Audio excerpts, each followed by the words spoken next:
بسم الله الرحمن الرحيم الحمد لله رب العالمين وصلى الله وسلم وبارك على نبينا محمد وآله وأتباعه أجمعين ودي أقري لجوش يا الله سلام إذنة ردئته الله جل يسفن منك أو أسفري مقصفت وسط النقين ብዙ ሾችን እየወሰደ ያለ ወረርሽኝ ከቦን እንገኛለን። እስካሁን ባለ መረጃ ከ700,000 ህዝብ በላይ በወረርሽኙ ሲያዝ ከ30,000 ሰው በላይ ለህልፈተ ሞት ተጋልጧል። ግን ይህም ሆኖ አልደነገጥንም። ምናልባት ይሄ ወረርሽኝ የመጣው አላህ በሌላ ሊቀይረን አስቦ ቢሆንስ? እንዳሰብነው ቀላል ባይሆንስ? የመጣው ወረርሽኝ ምናልባትም መንደሮቻችንን በድንኳን የሚሞላ ቤቶቻችንን በሐዘን የሚሞላ ቢሆንስ? የመጣው ወረርሽኝ እንዳሰብነው ቶሎ የማይሄድ እንዳሰብነው ቶሎ የማይቆም ቢሆንስ? ብዙዎቻችንን ስመለከት ከራሴ ጀምሮ ይሄ ወረርሽኝና ይሄ ፈተና አላስደነገጠንም። ምናልባትም አንዳንዱ ሲቀልድበት ሊታይ ይችላል፣ ሲዘናጋም ልንመለከተው እንችላለን። አሁን ምናልባት ቤቶቻችን የጎደለ ነገር ላይኖር ይችላል፣ ከወራት በፊት የተገዙ ነገሮች ስላሉ። የገንዘብ አቅም አለንም ያሉ አንዳንድ ሰዎች የወር የሁለት ወር የሶስት ወር አስቤዛም ሸምተው ሊሆን ይችላል። ነገር ግን ፈተናው ሲጠነክር ችግሩ ሲያይል እሱን እንኳን የምንበላበት ጊዜና ተጨባጭ ላይኖረን ይችላል።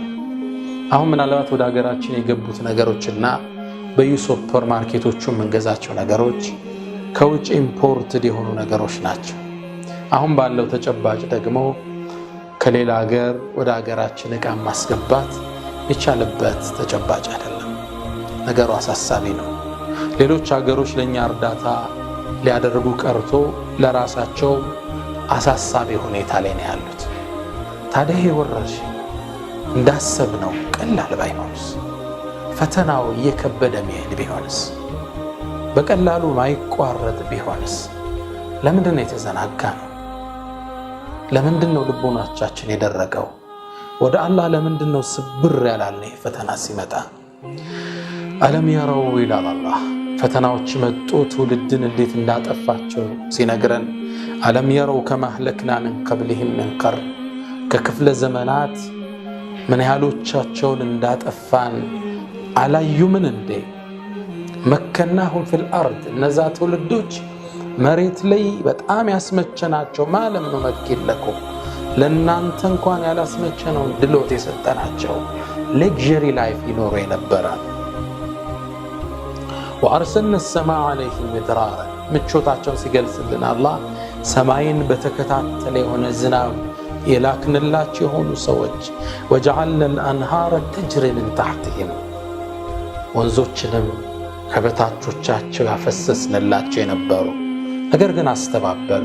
ፈአህለክናሁም ቢዙኑቢሂም፣ ይሰሩት በነበረው ወንጀል እኛም አጠፋናቸው ይላል። ከዛስ ወአንሸእና ሚን ባዕድህም ቀርነን አኸሪን፣ ከነሱ በኋላ እነሱን አጥፍተን ሌሎችንም አስነሳን ይላል አላህ። ምናልባት አላህ በዚህ ፈተና ሊያጠፋንና በእኛ ቦታ ሌሎችን ሊተካ ይችላል። ፈተናው እንዳሰብነው ቀላል ላይሆን ይችላል። አላህ ቀላል ያደርግልን። ግን የብዙዎቻችን መዘናጋት ሳይ የብዙዎቻችንን ወደ አላህ ለመመለስ ያለንን ዳተኝነት ስመለከት ፈተናው የከበደ ሊሄድ እንደሚችል ሰጋለሁ። አላህ በክፍለ ዘመናት በላካቸው ከነቢዩ ሰለላሁ ዐለይሂ ወሰለም መላክ በኋላ እንኳን ከዛ በፊት ያለውን ትተን ከእርሳቸው መላክ በኋላ እንኳን በየክፍለ ዘመናቱ ከባባድ መቅሰፍት መጥቶ የብዙ ሺዎችን ህይወት ቀጥፎ ሄዷል። ጣዑኑል በስራ ላይ አሁን ኢራቅ አካባቢ የምትገኝ አገር የነበረች ላይ የተፈጠረው ክስተት ኢብኑ ከሲር ታውቁ የታሪክ ጸሐፊና የቁርአን ተንታኝ እሳቸው ይነግሩናል። በስራ ላይ ከባድ የሆነ ወረርሽኝ ተከሰተ ይላሉ። በመጀመሪያው ቀን ብቻ 70,000 ህዝብ ነበር ያጨደው። በአንድ ቀን ያ ወረርሽኝ መጥቶ 70,000 ህዝብ ነው ይዞብን የሄደው። በርካታ ሰዎች አለቁ ይላል። በየአገሩ በየመንደሩ በየቀየው ህዝብ ማለቅ ጀመረ። መጦ ፈጃቸው። ህዝቡ አልቆ ጥቂት ሰዎች ቀሩ ይላል። ቃል አቡ ኑፈይል የሚባል ኢብኑ ከሲር እንደጠቀሱት እርሱ ምን ይላል? ኩና ነጡፉ ፊል ቀባኢል በየመንደሮቹ እንዞር ነበረ የሞቱትን ሰዎችን ለመቅበር ፈልገን። ኩና ነድፊኑ ልመይታ ሙታኖችንም እየቆፈርን እንቀብራቸው ነበር። ፈለማ ከቱሩ ከዛ በዙበት በየሄድንበት ጎዳናው ላይ ሰው እንዳለ ተረፍርፈዋል። በየቤቱ ሰው ሞቷል። የቻልነውን ቀበርንና ደከመ። መጨረሻ ምን አደረግን ይላል? ወደ አንድ ቤት ስንገባ አባት፣ ልጅ፣ እናት ልጇን አቅፋ ሁሉም ሞተዋል። በየቤቱ ስንገባ ህዝብ አልቀዋል። መጨረሻ ያደረግነው መቅበር ስላልቻለ ቤቶቻቸውን መቃብር አድርገን በሩን እንዘጋው ነበር ይላል። መቃብሩ ምን ሆነ? በር መዝጋት፣ ውስጥ እነሱ ይበሰብሳል። እንዲህ አይነት ፈተና አላህ ወደዚህ ምድር ልኮ አልፏል። ኢብኑ ከሲር ነው የዘገቡት። እኛ ጋር የመጣው ፈተና እንዲህ የከበደ መሄድ ቢሆንስ? አላህ ያቀለለን። ባግዳድም ላይ የተከሰተውን ድርቅ እንዲሁ ኢብኑ ከሲር ይጠቅሱናል። ይሄ ዛሬ 1000 ዓመት ከ1000 ዓመት በፊት 449 ሂጅሪያ ላይ ባግዳድ ላይ ትልቅ የሆነ ወረርሽኝና ድርቅ ገባ ይላሉ። ሰው የሚበላው አጣ። የነበረው አስቤዛ ሁሉ አለቀ። ሰው መጨረሻ ምን ይብታ? እንስሳዎቹ ምግብ አጡ። የሞቱትን እንስሳዎችን ሰው ያነሳ መመገብ ጀመረ ይላል። በየመንገዱ ሲሄድ በጉ ፍየሉ ሙቶ ከብቱ ሁሉ ፈረሱ ሁሉ ወድቋል። ሰው ያን ያነሳ መብላት ጀመረ። ውሻ እንኳን መበላት ጀመረ ይላሉ ኢብኑ ከሲር።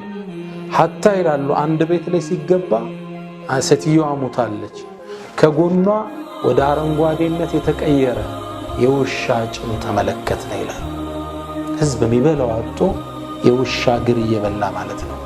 አንዴ ይላሉ በሌላ ዘገባቸው በዚህ ቀን ባግዳድ ውስጥ በ449 ሂጅሪያ የዛሬ 1000 ዓመት በፊት አካባቢ ሰማይ ላይ አንድ ወፍ አንድ አሞራ ሞቶ ወደቀ። ልክ ሲወድቅ ፈቅተሰመትሁ 5 አንፉስ ነው የሚሉት። 5 ሰዎች ዘለው ተሻሙት፣ ለ5 ተከፋፍለው አሞራውን በሉት። እንዲህ አይነት ከባድ የሆነ ቅጣት አላህ በሰው ልጆች ላይ ልኮ ያውቃል። ከነቢዩ ሰለላሁ ዐለይሂ ወሰለም መላክ በኋላ ይሆናል። ነገሮች ወደዚህ እየከፉ ቢሄዱስ? የያዝነው አስቤዛ ባይበቃንስ? አሁን በየቤቶቻችን የያዝናቸው ነገር መያዝ አልቆም ቢሆንስ? አላህ ቶብተን ወደሱ ካልተመለስነ ማያነሳው ቶሎ ቢሆንስ? እልቂቱ የከበደ በሌላ ሊቀየረን ቢሆንስ? አላህ አብዛኛው ሰው እየደነገጠ አይደለም። ከልቡ መድረቅ የተነሳ ሲቀልልም ልታገኘው ትችላለህ። አላህ ያንሳልን። ወደ እርሱ የምንመለስ አላህ አድርገን። ግብፅ ላይ የዛሬ 938 ዓመት በፊት የተከሰተ ክስተት አሁን ኢብኑ ከሲር ዘግበውታል። ግብፅ ውስጥ ትልቅ የሆነ ረሃብ ድርቅ ገባ ይላል ኢብኑ ከሲር። ሰዎቹ የሚበሉት አጡ። የሞቱ እንስሳዎች መበላት ተጀመሩ ይላል።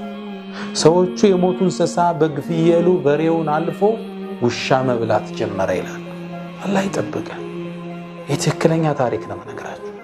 ውሻዎችን የሰው ልጅ መብላት ጀመረ። የውሻ ስጋ በ5 የወርቅ ሳንቲም ይሸጥ ነበር ይላል። የውሻ ስጋ አላህ ይጠብቀን ከዚህ ከባድ ፈተና። ይሸጥ ነበር። ከዚህም አልፎ አንድ ግለሰብ ይላል ተፈልጎ የተያዘ ግለሰብ ሕፃናትንና ሴቶችን እየገደለ ስጋቸውን የሌላ ስጋ አስመስሎ ሚሸጥ የነበረ ሰው ተደረሰበት። እያችሁት የፈተናው ክብደት። እንስሳ አልቆ ውሻ አልቆ ሰው የሰው ስጋን ሲበላ ራሶቻቸውን እየቀበረ ስጋቸውን ይሸጥ የነበረ ሰው ተደረሰበት። የአካባቢው ማህበረሰብ ያዘው፣ ሰውየውን ገደለው። ገሎስ የሱም አካል ስጋ ነው፣ ስጋውን ተመገቡት ይላል። ወዳጆቼ በክፍለ ዘመናት ውስጥ በጣም አስፈሪ አስደንጋጭ የሆኑ ክስተቶች አልፈው እኛ ወደ አላህ ካልተመለስን ወደ እርሱ ስብር ካላለ ፈተናው ሊከብድ ይችላል። አሁን መደንገጥ የሚገባ ወቅት ፈለውላ ኢዝ ጃአሁም በእሱና ተضرዑ ፈተናችን ሲመጣላቸው ስብር አሉ እንደ ይላል አላለ። ድንግጥ አላለ። ሚያሾፍም አለ። በፈተናውም ላይ ነግዶ ማትረፍን የሚያልምም እንደ አይነት ልቦና መያዝ ሰው አለ። ኢብኑ ከሲር ታሪኩን አልጨረሱ ምን ይላሉ? ግብጽ ውስጥ የነበረውን ድርቅ ሲናገሩ የዛሬ 938 ዓመት አካባቢ በድርቅ በዚህ ወቅት ይላሉ እያንዳንዱ ሰው የሞተ ቤተሰቡን መቅበር በቀን አይፈልግም። ምክንያቱም የቀብሩ ቦታ ከታወቀ ቀብሩ ተቆፍሮ አካሉ ሊመገበው ሰው ስለሚችል ሰው ከሞተበት በረሃብ ለሊት ሰው ሳያቅ ቦታው ሳይታይ አልቃሽ የለ ቀባር የለ ቤተ ዘመድ የለ ብቻውን ተቆፍሮ ይቀበርና አፈር ይለብሳል፣ ድንጋይ ይጫናል ላዩ ላይ የቆየ ቀብር እንዲመስል። ሰው ቀብር ለመቅበር ሰውን የሚሰጋበት ከባድ የሆነ ዘመን በሰው ልጆች አሉ። ይህ እንግዲህ ረሱል ሰለላሁ ዐለይሂ ወሰለም ከተላኩ ከ500 ዓመት በኋላ የተከሰተ ክስተት ነው። ግብጽ ውስጥ ፈተናዎቹ ወዳጆቼ ካሰብናቸው በላይ ሊከብዱ ይችላል። ወደ አላህ ስብር ብለን ማረን አንችልም ቁጣህን ማርታህን ስጠን ካላለው ፈተናው ሊከብድ ይችላል። አይደለም እንቀልድበት በበሽታ አይደለም በሽታውን ተንተርሰን ለማትረፍ ምንጥርበት አይደለም ቸልተኛና ዝንጉ ልንሆን ቀርቶ ወደ አላህ ስብር ለቅሶ የፈለገ ወቅት ላይ እንገኛለን።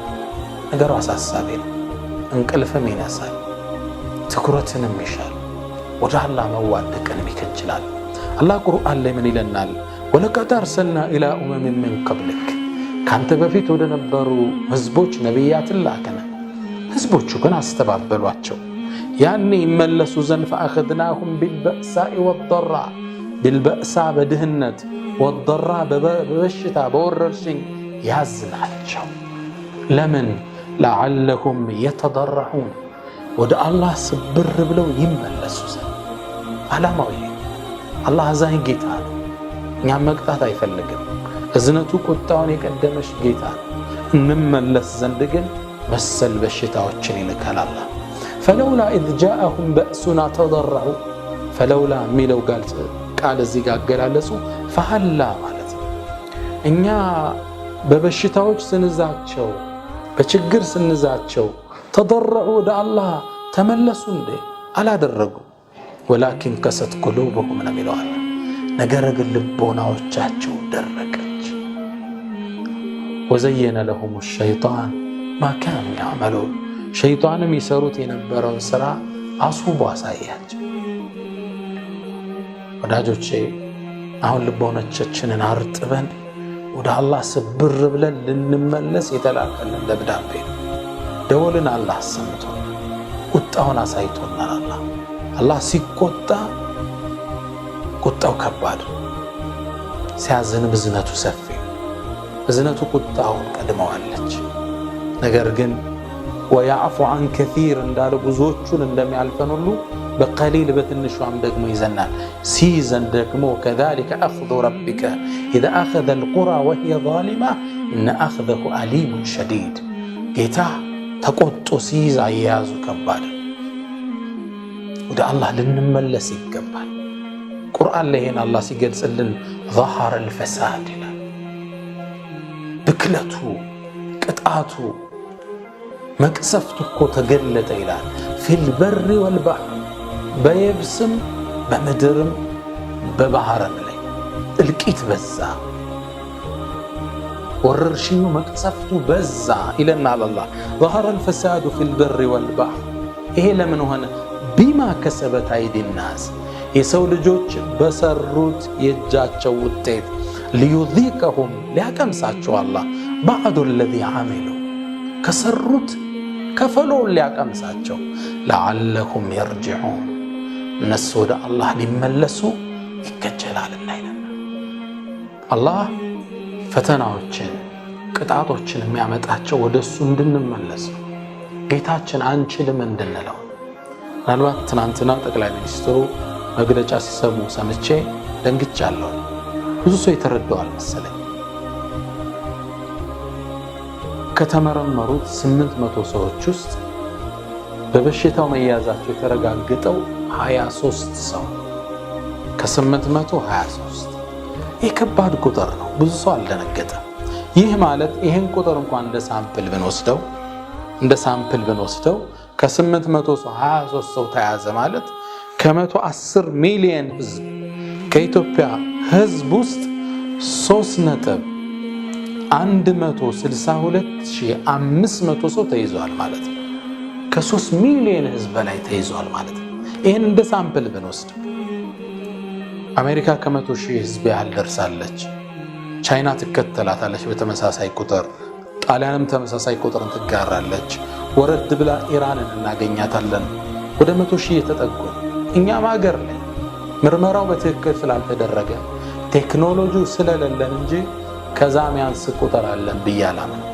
ምክንያቱም እኛ ከጥንቃቄ እንኳን ጥንቃቄ የሚጎለን ሰዎች ነን። ትናንትና እሑድ አንድ ክፍለ ሀገር ላይ 6 ሰርጎች ተደርገዋል። ቅልጥ ያሉ ሰርጎች፣ በርካታ ሺህ ህዝብ የታደመበት ሰርጎች ተደርገዋል። በእንደዚህ አይነት የመዘናጋት ተጨባጫችን በርካታ ሰው ተይዞ ሊሆን እንደሚችል ገምታለሁ። አላህ ፈተናውን ያርቅልን።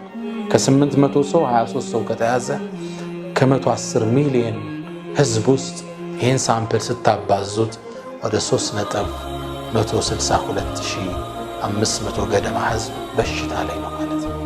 ጥንቃቄ ያሻናል። ከጥንቃቄዎች ሁሉ ጥንቃቄ እጃችንን አንስተን ወደ አላህ ፈለውላ ኢዝ ጃአሁም በእሱና ተضرዑ ፈተናው ሲመጣባቸው ወደ ጌታህም ተናነሱን እንደሚለው ልንተናነስ ይገባል። ወደ እሱ ልንዋደቅ ይገባል። ወዳጆቼ ነገሩን አቅልለናል። ብዙዎቻችን በጣም ሲገለጥ፣ ቤቶቻችን በሐዘን ሲሞሉ፣ ቀዮቻችን በድንኳን ሲሞሉ ያኔ ነው የምንነቃው። ካሁኑ ነቅተን ወደ አላህ ስብር ካለ አላህ በሽታውን ያነሳልናል፣ በላውን ከኛ ያርቅልናል። ወዳጆቼ ዳግም አስታውሳችኋለሁ፣ አንቀልድ። አላህ ሊቀይረን ይችላል። ወአንሸእና ሚን ባዕድህም ቀርነን አኸሪን፣ ሌሎችን ትውልዶች እኛን አጥፍቶ አላህ ሊተካ ይችላል። ብዙ ትውልዶችን አጥፍቶ አሳይቶናል አላህ። ቅድም የጠቀስኩላችሁ በአንድ ቀን 70,000 ሰው የሚበላው አጥቶ ሰው የበላበት ክስተት በእኛው ዘመን ተከስቷል።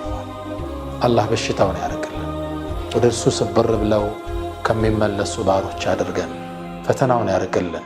ይሄ ፈተና አልፎ ይሄ በሽታ አልፎ ታሪክ ሆኖ ከሚያወሩት ከሚቀሩት አላህ ያድርገን። በዚህም ፈተና ያለፉ ወዳጆቻችን ወንድሞቻችንን አላህ የጀነት ያደርጋቸው፣ አላህ ሸሂድ ያደርጋቸው። ወሰለላሁ ወሰለም ወባረከ ለነቢይና መሐመድ። ሰላም አለይኩም ወረሕመቱላሂ ተዓላ ወበረካቱ።